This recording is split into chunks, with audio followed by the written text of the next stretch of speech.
Bill Tierney, Denver Lacrosse.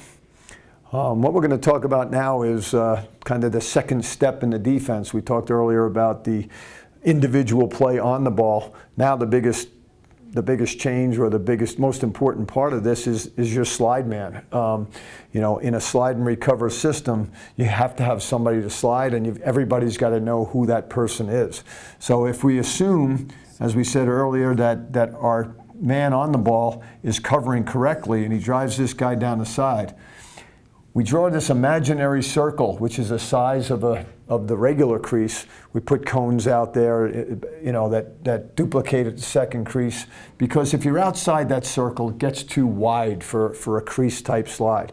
So as long as this S is covering somebody on the other team inside that circle, then we're going to slide with him.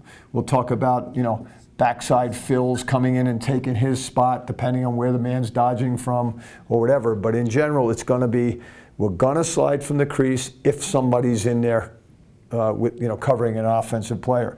So if this defender got his guy to go down the side, one of the things we want to make sure is that our slide is a couple of things. Number one is you slide to where he's going, not where he's been, because if oftentimes you see guys slide up too soon and the ball carrier runs right by him.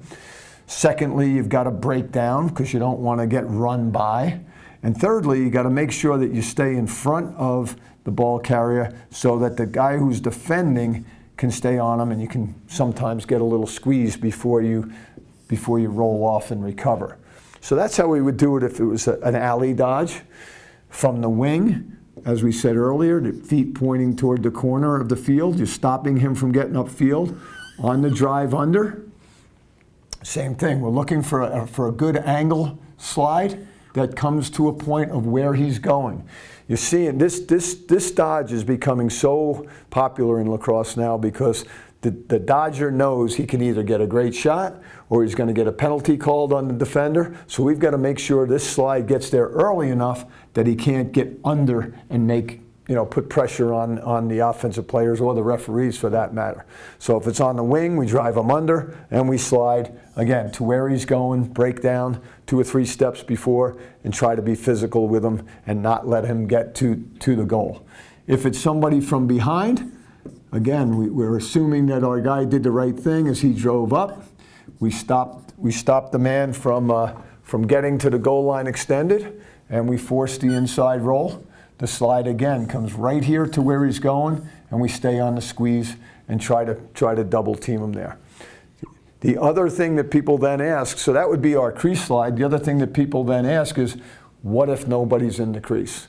And if that's the case, if we don't have a defender in there covering an offensive player, we've now got to go to near man, which in these situations might be, if it were this alley dodge, might be an adjacent slide with the second guy coming over.